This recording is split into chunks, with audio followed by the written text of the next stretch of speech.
दोस्तों, इस दुनिया में अगर कोई सबसे बड़ा सत्य है तो वो है हमारी मृत्यु, जिसे चाहकर भी इंसान टाल नहीं सकता। आपने देखा होगा कि हिंदू धर्म में जब भी कोई इस दुनिया को छोड़कर जाता है तो उसके शव का अंतिम संस्कार अर्थात जला दिया जाता है। लेकिन क्या आपने कभी सोचा है कि परिजनों के अंतिम संस्कार के बाद उसे मृत आत्मा के साथ क्या होता है? नमस्कार दोस्तों, स्वागत है आपका हमारे YouTube channel the diamond talk पर।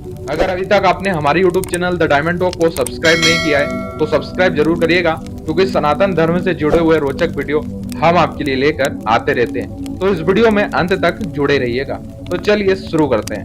दोस्तों, गरुड़ पुराण में बताया गया है कि मृत्यु के बाद यमलोक से 2 यमदूत आते हैं और सिर्फ 24 घंटे के लिए आत्मा को लेकर जाते हैं। इन 24 घंटों में मृतक के परिवार उसके शरीर का अंतिम संस्कार और अन्य कर्म करते हैं। आत्मा को तब तक उसके द्वारा किए गए कर्मों को यमलोक में दिखाया जाता है। उसके बाद यमदूत आत्मा को वापस उसके घर छोड़ देते हैं। इसके बाद 13 दिनों तक आत्मा अपने परिजनों के साथ, यानी 13वीं तक आत्मा अपने परिजनों के साथ ही रहती है। इसके बाद आत्मा को दिखाए जाते हैं उसके मार्ग, जहां पर उसे भेजा जाता है, और ये उसके कर्मों पर निर्धारित होता है। मित्रों, पहला मार्ग होता है आर्ची मार्ग, यानी देवलोक की यात्रा का मार्ग माना जाता है।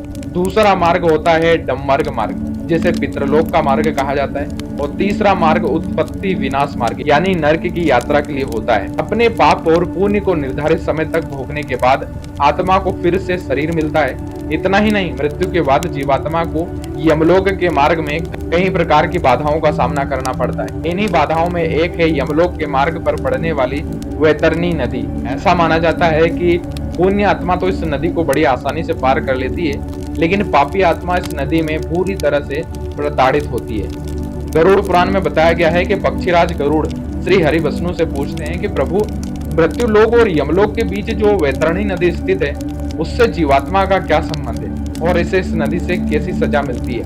इसके जवाब में भगवान श्री हरि विष्णु कहते हैं कि जो भी पापी आत्मा इस नदी में प्रवेश करती है वो रक्त रूपी जल पत्र में रखे घी की तरह खोल जाती है। इस नदी का रक्त रूपी जल कीटाणुओं और बाजरा के समान सूरन वाले जीवन से भरा होता है। यह नदी घड़ियाल, मगरमच्छ और इनके जैसे अनेक हिंसक और मांस खाने वालों से भरी हुई होती है। नदी में जैसे ही पापी आदमी का प्रवेश होता है, 12 सूर्य के जितनी गर्मी लगती है और उसके तप में वह चिल्लाता रहता है और विलाप करता रहता है। जब तक उससे बर्दाश्त नहीं होता है, तब तक वह दुरात्मा उसे भयंकर रक्त रूपी जल में डुबकी लगाती रहती है।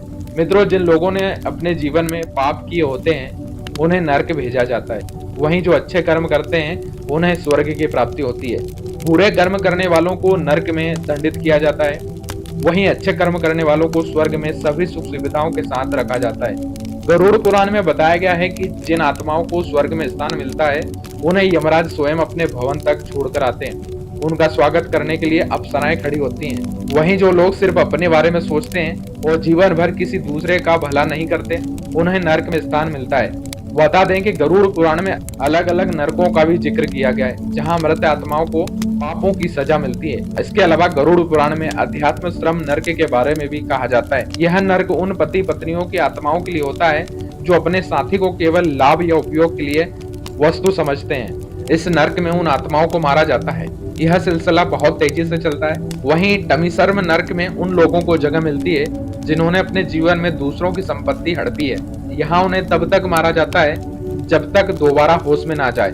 जब होश में आते हैं उसके बाद फिर से लहूलुहान कर दिया जाता है। यह सिलसिला चलता रहता है जब तक कि सजा का समय समाप्त नहीं होता। बता दें कि कुंभ पक्कम नरक में शिकारी लोगों, यानी उन लोगों की आत्माओं को लाया जाता है जो अपने शौक के लिए जानवरों की हत्या करते हैं। हाँ, उनके कर्म की सजा में उन्हें खोलते हुए तेल में उबाला जाता है। मित्रों, वहीं एष्टिभर्ण नरक में वो लोग आते हैं जो अपने कर्तव्यों से मुंह मोड़ लेते हैं, जिम्मेदारियों से भागते हैं। इस नरक में उन आत्माओं को फेंका जाता है। यहाँ लाकर उन्हें तब तक चाकू से छलनी किया जाता है जब तक कि वो बेहोश नहीं हो जाते।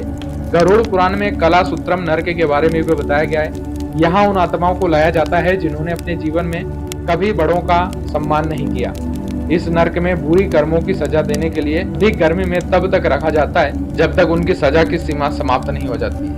मित्रों, आपने देखा होगा कि अंतिम संस्कार के बाद आत्मा के साथ क्या क्या होता है। इसके साथ ही आपने ये भी देखा कि आत्मा को किस हिसाब से स्वर्ग या नरक में स्थान मिलता है। आज के इस वीडियो में बस इतना ही। उम्मीद करता हूँ आज का वीडियो आपको बहुत पसंद आया होगा।